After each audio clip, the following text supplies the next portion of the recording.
Today we are going to learn about the periodic table of the elements. Today आज हम periodic table के बारे में हर वो चीज़ सीखेंगे जो आपके मिसकॉन्सेप्शन हैं या आपको वो समझ नहीं आती होंगी। तो पीरियडिक टेबल सबसे पहले पीरियडिक टेबल मेंडलीव ने प्रपोज की थी। उन्होंने 70 एलिमेंट्स को बेस बनाकर एक पीरियडिक टेबल बनाई थी।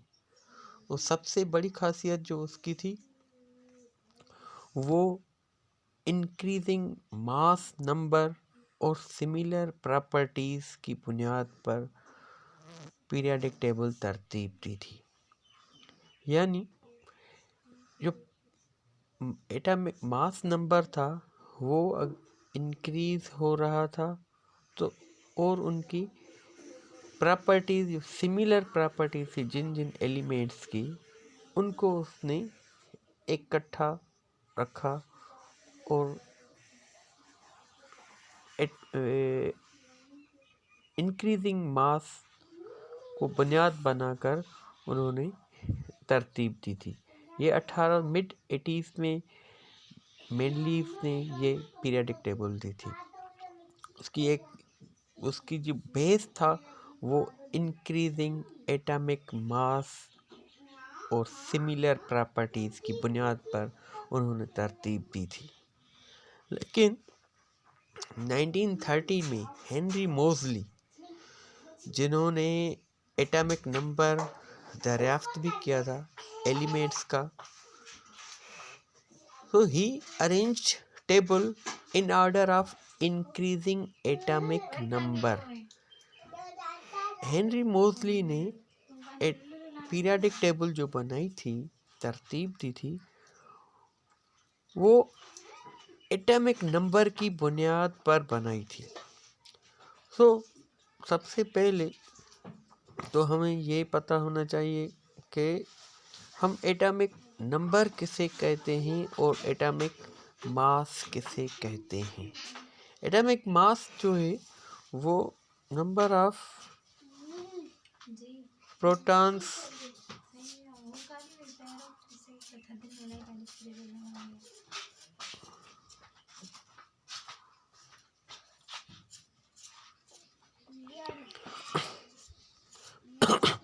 एटॉमिक मास हम कहते हैं नंबर ऑफ प्रोटॉन्स और number of neutrons. As we know that proton and neutrons are present in an atom, they are present in the nucleus of an atom. For example, अगर ये एक sodium का atom है, इसमें proton और neutron nucleus में मौजूद होते हैं। तो इस प्रोटॉन और न्यूट्रॉन की तादाद को हम क्या कहते हैं? एटॉमिक मास कहते हैं। इसे हम एटॉमिक मास कहेंगे। प्रोटॉन और न्यूट्रॉन की तादाद को एटॉमिक मास कहते हैं। As you know that there is slight difference between protons and neutrons. Proton और न्यूट्रॉन की तादाद में थोड़ा फ़र्क होता है, इसीलिए आपको जब भी एटॉमिक वेट या एटॉमिक मास आप देखेंगे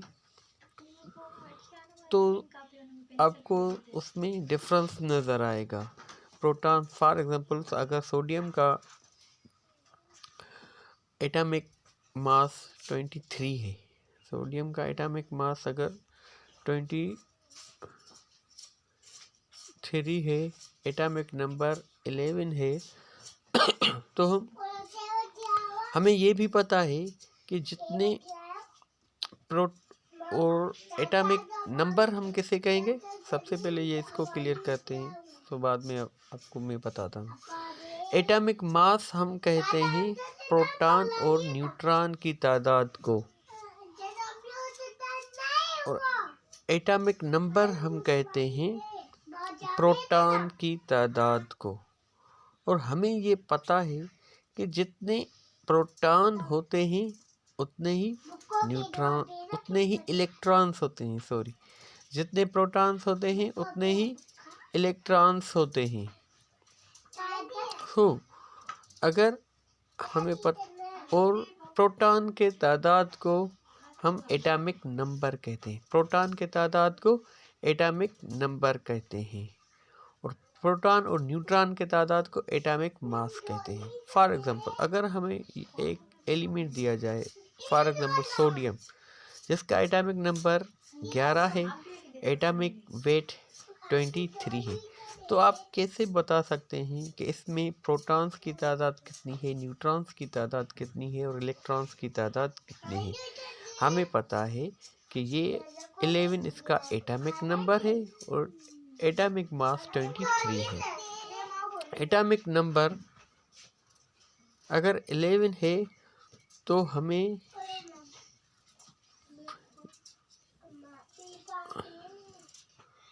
एटॉमिक नंबर अगर 11 है तो हमें मालूम हुआ कि हमने ये पढ़ा है कि प्रोटॉन की तादाद को हम एटॉमिक नंबर कहते हैं। तो हमें मालूम हुआ, तो इसमें प्रोटॉन्स जो हैं वो 11 हैं, और जितने प्रोटॉन होते हैं उतने ही इलेक्ट्रॉन्स होते हैं। प्रोटॉन पर पॉजिटिव चार्ज होती है, इलेक्ट्रॉन पर नेगेटिव चार्ज होती है। जितने प्रोटॉन होते हैं उतने ही इलेक्ट्रॉन्स होते हैं। तो जितने प्रोटॉन हैं 11, तो इसमें इलेक्ट्रॉन कितने हुए? 11 होते हैं। अभी हमें ये पता है कि एटॉमिक मास सोडियम का 23 है, सोडियम का एटॉमिक मास 23 है।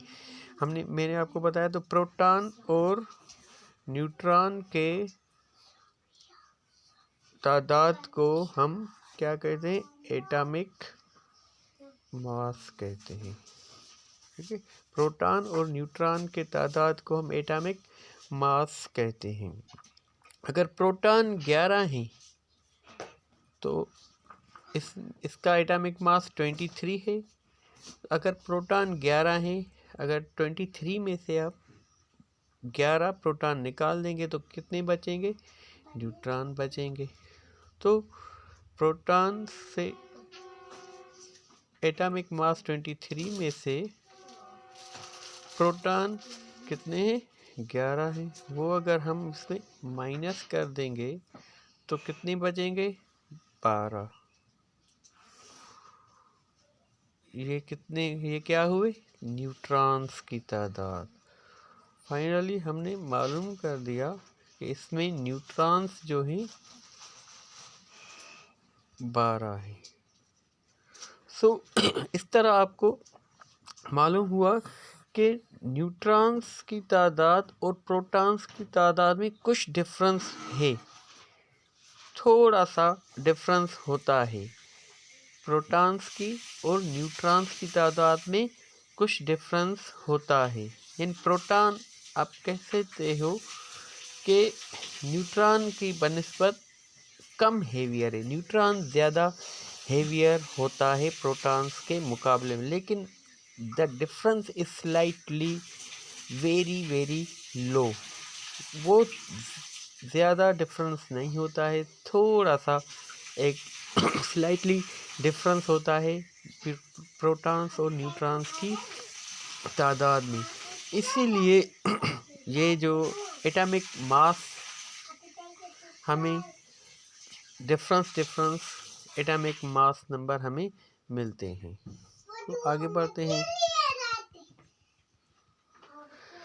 तो आपने समझा कि पीरियोडिक टेबल जो मोस्टली ने बनाई थी वो एटॉमिक नंबर की बुनियाद पर थी, एटॉमिक नंबर की बुनियाद पर थी। जैसे जैसे एटॉमिक नंबर यानी प्रोटॉन्स की तादाद बढ़ रही थी तो इन्होंने एलिमेंट्स जो टेबल में अरेंज किए वो इंक्रीजिंग एटॉमिक नंबर की बुनियाद पर थी, वो इंक्रीजिंग एटॉमिक नंबर की बुनियाद पर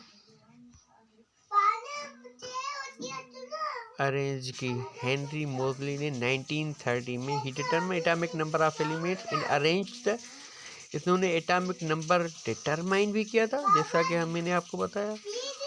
और टेबल जो अरेंज की थी वो इंक्रीजिंग एटॉमिक नंबर की बुनियाद, atomic number protons atomic number increase हो रहा था, तो उसी इंक्रीजिंग एटॉमिक नंबर की बुनियाद पर इन्होंने पीरियाडिक टेबल तरतीब दी थी।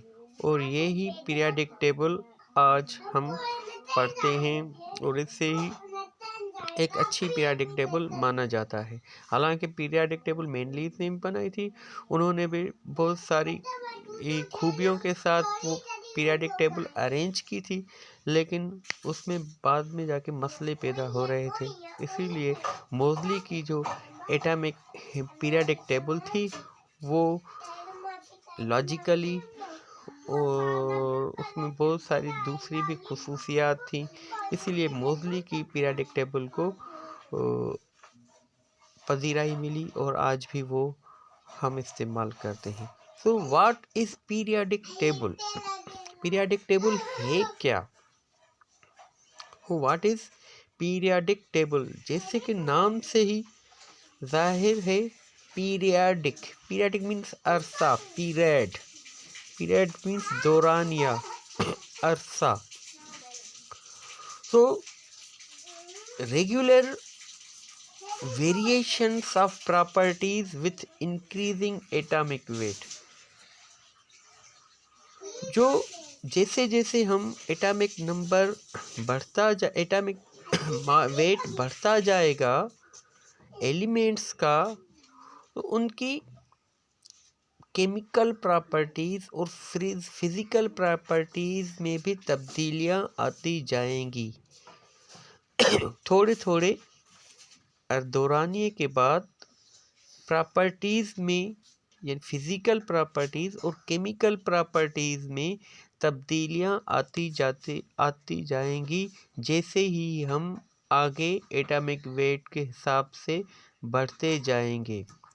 सो ये जो रिपीटिंग पैटर्न है, जो थोड़े थोड़े अरसे के बाद थोड़े थोड़े आगे हम जैसे जैसे एलिमेंट्स को एटॉमिक वेट के लिहाज से आगे आगे जाते जाएंगे, तो इनमें जो तब्दीलियां आती हैं इसे हम कहते हैं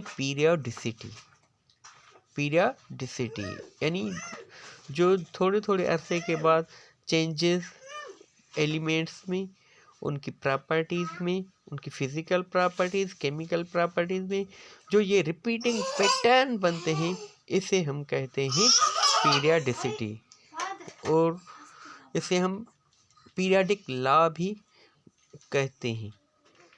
ठीक है, अब आगे चलते हैं। तो पीरियाडिक, सो ये इसीलिए हम इसे कहते हैं पीरियाडिक टेबल, यानी कि जो एलिमेंट्स टेबल की शक्ल में अरेंज्ड हैं, इनमें फिजिकल प्रॉपर्टीज़ और केमिकल प्रॉपर्टीज़ पीरियड्स के कुछ दौरानिए के बाद इसमें तब्दीलियां आती जाती हैं, और पैटर्न जो रिपीट होते हैं, यानी कहीं कहीं हमें तब्दीलियां एक जैसे एलिमेंट्स मिलेंगे, कहीं कहीं हमें मेटल्स मिलेंगे, कहीं नॉन मेटल्स मिलेंगे।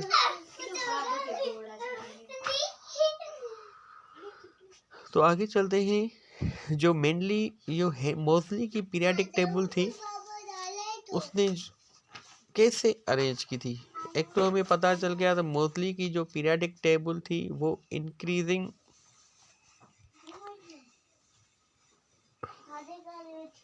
एटॉमिक नंबर की बुनियाद पर थी, इंक्रीजिंग एटॉमिक नंबर की बुनियाद पर थी। मोस्टली की जो पीरियाडिक टेबल मोस्टली ने बनाई थी वो इंक्रीजिंग एटॉमिक नंबर, यानी नंबर ऑफ प्रोटॉन्स जैसे जैसे बढ़ रहे थे एलिमेंट्स के, तो वैसे वैसे उन्होंने उन्हें एटॉमिक नंबर दिया। वो एटॉमिक नंबर भी दरियाफ्त जो किया था वो मोस्टली ने दिया था। तो जो मोस्टली की जो पीरियाडिक टेबल है उसमें हम आज देखते हैं कि वो पीरियडिक टेबल में क्या क्या खूबियाँ हैं, क्या क्या आज हम जो कुछ आपके मिसकॉन्सेप्शंस हैं पीरियडिक टेबल्स के, वो आज आपको कोशिश करूँगा कि आपको एक ही ये वीडियो कुछ लंबी होगी, लेकिन बी रिलैक्स्ड, बी चिल, आराम से आहिस्तगी से अगर आप सुनेंगे तो आपको हर एक चीज़ कहीं और जाने की ज़रूरत नहीं होगी। सब कुछ इसी वीडियो में आपके कंसेप्ट जो मिसकंसेप्शन है वो आपके दूर होते चले जाएंगे। So you just need to be relaxed and be patient. So periodic table में ग्रुप्स हैं और पीरियड्स हैं। जो आपको ये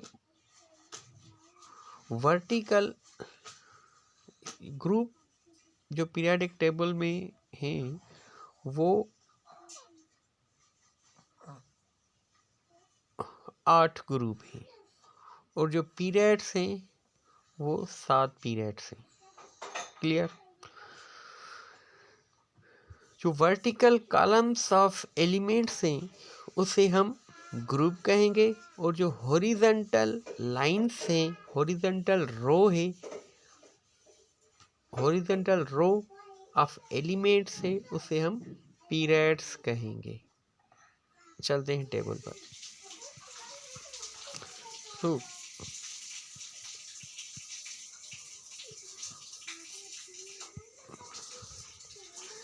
जैसा कि मैंने आपको बताया कि पीरियड्स की जो तादाद है, ग्रुप्स की जो तादाद है वो पीरियडिक टेबल में 8 है।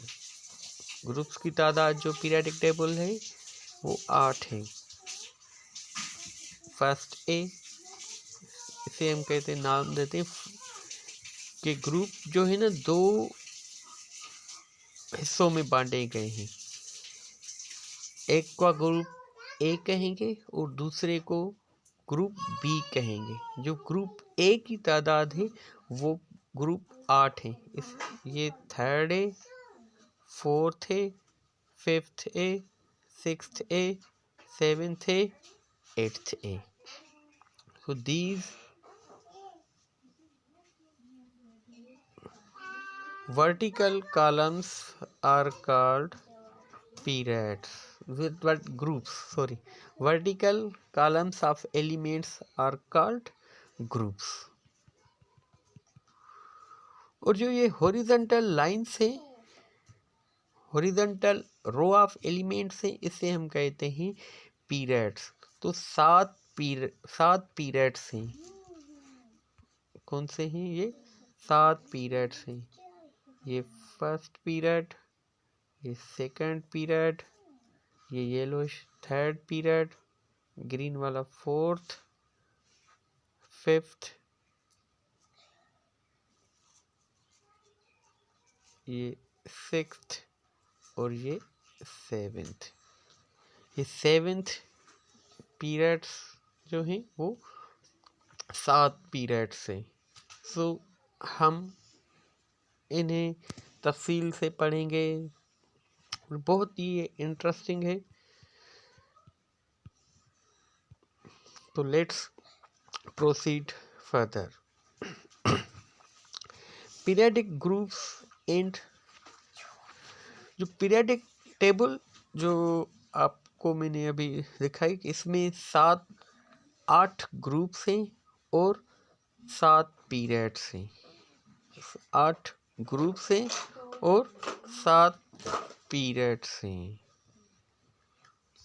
ये 7 पीरियड्स, ये 1 2 3 4 5 6 7 और ये groups first A, second A, third A, fourth A, fifth A, sixth A, seventh A और ये एट्थ ए। ये सब 0 ग्रुप कहा जाता है, लेकिन इसका नाम एट्थ ए भी कहा जाता है। मैं आपको आगे बताऊंगा कि ये हम इसे 0 ग्रुप क्यों कहते हैं। ये इनर्ट गैसेस भी कहलाती हैं, लेकिन आपको आगे चल के ये मालूम होगा।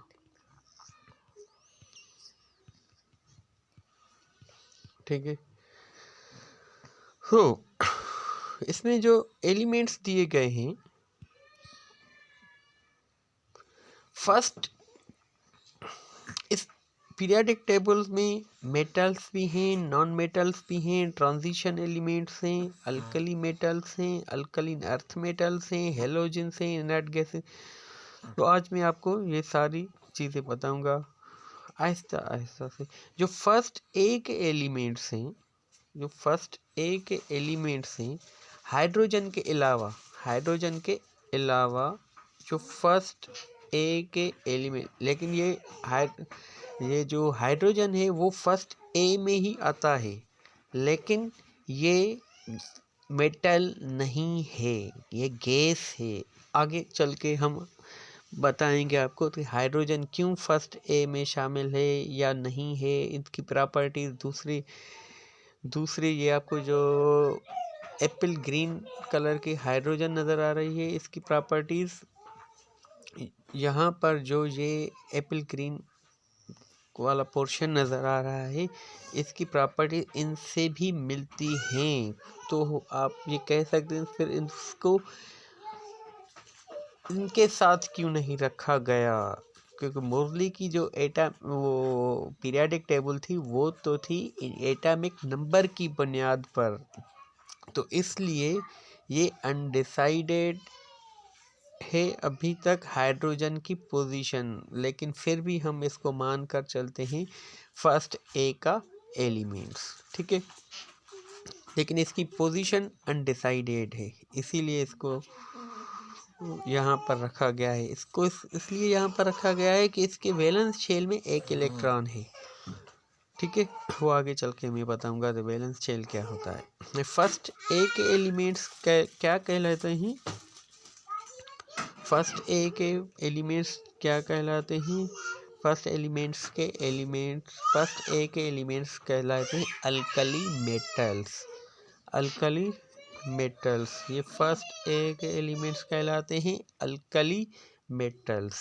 ये जो आप देख रहे हैं नाम लिखा हुआ है अल्कली मेटल्स, ये मेटल्स हैं। आगे चल के मैं आपको बताऊंगा मेटल्स क्या होते हैं, नॉन मेटल्स क्या होते हैं, सब कुछ पढ़ेंगे। लेकिन आराम से, बी रिलैक्स्ड, बी चिल।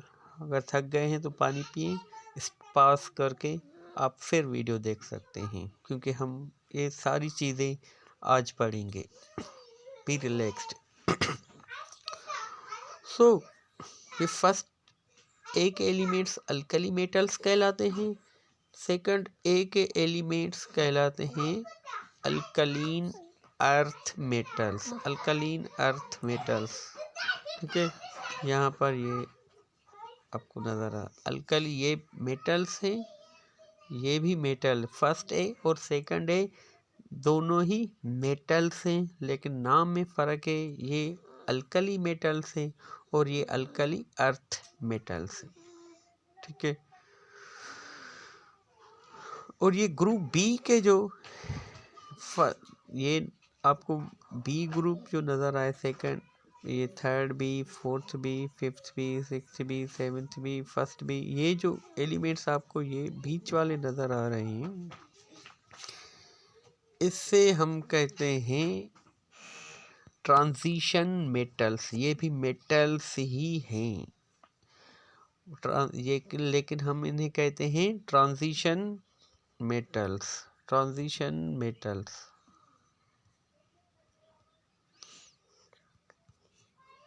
ठीक है, ये जो बीच वाले नज़र आ रहे हैं,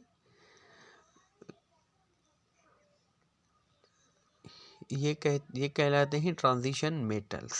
ठीक है, first A alkali metals, second A alkaline earth metals, ये बीच वाला जो पोर्शन ये कहलाता है ट्रांजिशन मेटल्स, ये भी मेटल्स हैं। ठीक है, तो आगे चलते हैं। ये जो आपको नज़र आ रहे हैं, ये एक मिनट में इसको हटा दूं।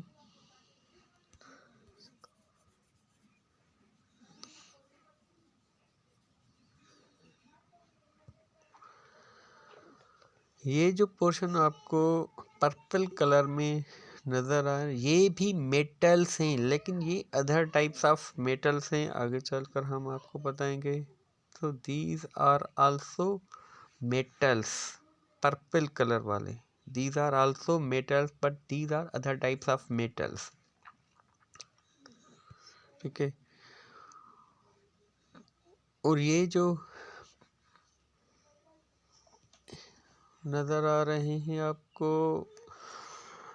एप्पल ग्रीन में, इसे हम कहते हैं नॉन मेटल्स।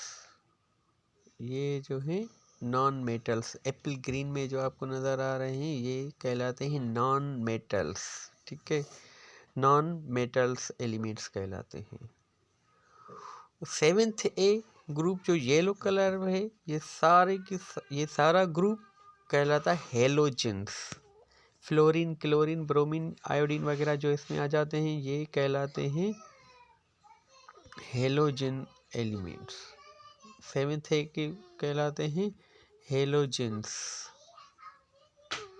ठीक है, और जो एट्थ ग्रुप्स के एलिमेंट्स हैं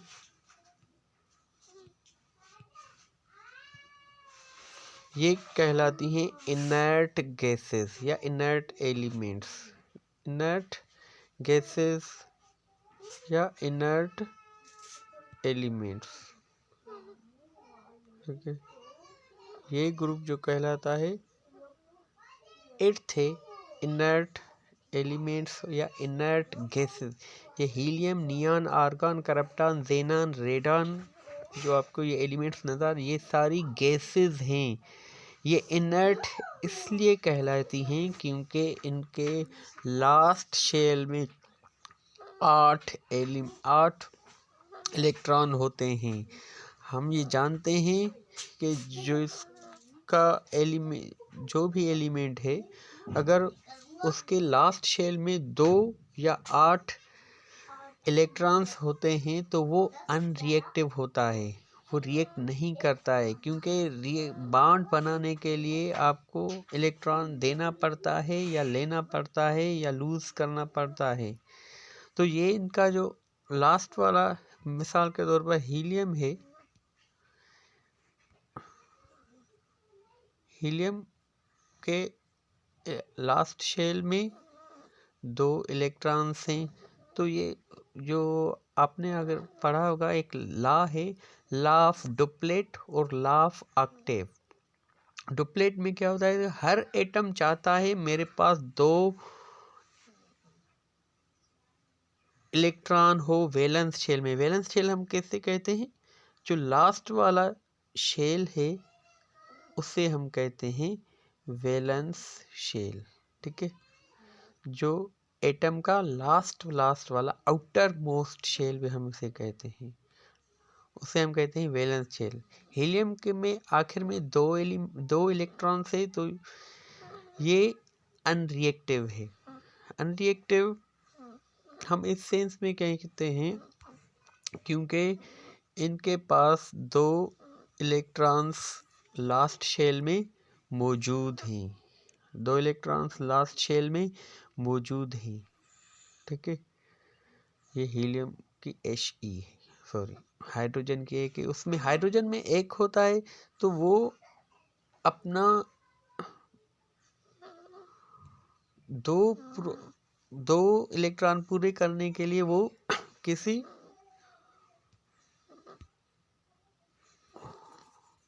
दूसरे एटम से वो बॉन्ड बनाता है। मिसाल के तौर पर हाइड्रोजन है,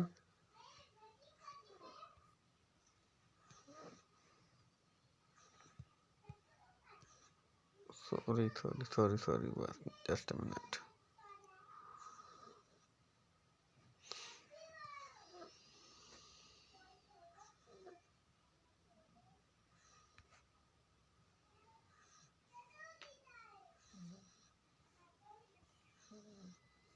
Just a minute. Give me a minute. Where it is gone.